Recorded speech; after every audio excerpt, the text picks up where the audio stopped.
menjelaskan mengenai perjalanan tentang pasal 18 Undang-Undang Dasar 1945 sejak merdeka hingga saat ini. Pasal 18 Undang-Undang Dasar 1945 mengatur tentang pemerintahan daerah di Indonesia yang telah mengalami perjalanan panjang sejak negara ini merdeka. Pada awalnya, pasal 18 hanya berisi ketentuan mengenai pembagian wilayah Indonesia menjadi provinsi dan kabupaten atau kota, serta hak daerah untuk mengatur dan mengurus rumah tangga sendiri, meskipun terbatas. Seiring dengan perjalanan waktu, terutama pasca Orde Baru, dilakukan berbagai perubahan signifikan yang mencerminkan perkembangan demokrasi dan desentralisasi kekuasaan di Indonesia. Salah satu momen penting adalah melalui amandemen Undang-Undang Dasar 1945. Pada tahun 1999 hingga 2002 yang menghasilkan perubahan besar dalam pasal 18. Amandemen tersebut memberikan ruang yang lebih luas bagi daerah untuk menjalankan otonomi daerah secara lebih mandiri dan bertanggung jawab, serta menegaskan kedudukan daerah dalam sistem pemerintahan Indonesia. Dalam pasal 18 yang telah diamandemen diatur bahwa Indonesia terdiri dari provinsi-provinsi yang masing-masing memiliki pemerintahan daerah yang otonom. Daerah diberikan hak untuk mengatur dan mengurus urusan rumah tangga sendiri dalam berbagai bidang, seperti pendidikan, kesehatan, dan ekonomi. Selain itu, pasal 18 juga mengakui adanya keanekaragaman budaya dan sosial yang harus diakomodasi dalam sistem pemerintahan. Namun, tantangan besar muncul dalam implementasi otonomi daerah, seperti ketimpangan antara daerah yang kaya dan miskin, penyalahgunaan kekuasaan, serta masalah koordinasi antara pemerintahan pusat dan daerah.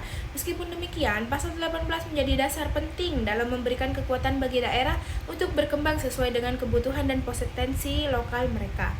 Menurut saya, pendapat terkait paradigma pemerintahan daerah dalam pasal 18, yakni paradigma tersebut tercermin dalam pasal 18 Undang-Undang Dasar 1945 pasca amandemen, mengarah pada konsep decentralized governance yang lebih adil dan responsif terhadap kebutuhan masyarakat daerah.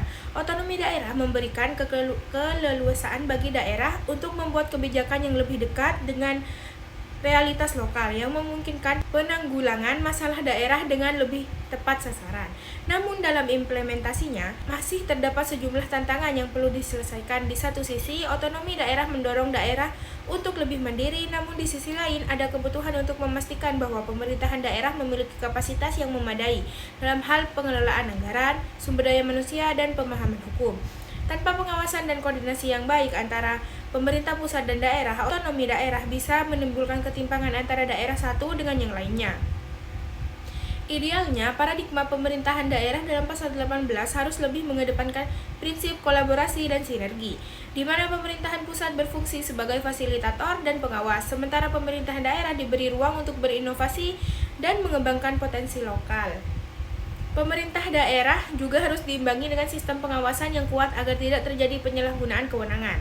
Secara keseluruhan, otonomi daerah dalam pasal 18 Undang-Undang Dasar 1945 membawa harapan bagi kemajuan Indonesia yang lebih merata dan adil, namun membutuhkan pemahaman yang lebih dalam serta evaluasi berkelanjutan agar dapat mencapai tujuan tersebut secara optimal.